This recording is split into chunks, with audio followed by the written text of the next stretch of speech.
বড়মার নামের সঙ্গে জড়িয়ে রয়েছে হাজারো মানুষের আবেগ। একটিবার পুজো দেওয়ার আশায় কত দূর থেকেই না মানুষ আসেন এই নৈহাটিতে। কিন্তু জানেন কি, বড়মা আসলে কিসে সন্তুষ্ট হন? হাজার হাজার মানুষের কাতর আর্তনাদ শোনেন বড়মা।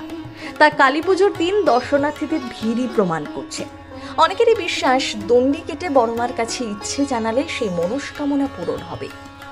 তাই গঙ্গায় স্নান সেরে ঘাট থেকে ভেজা কাপড়ে দণ্ডি কাটতে কাটতে বড়মার কাছে পুজো দেন। বিশেষ করে কালী পুজোর দিন প্রায় কয়েক হাজার ভক্ত দণ্ডি কাটেন।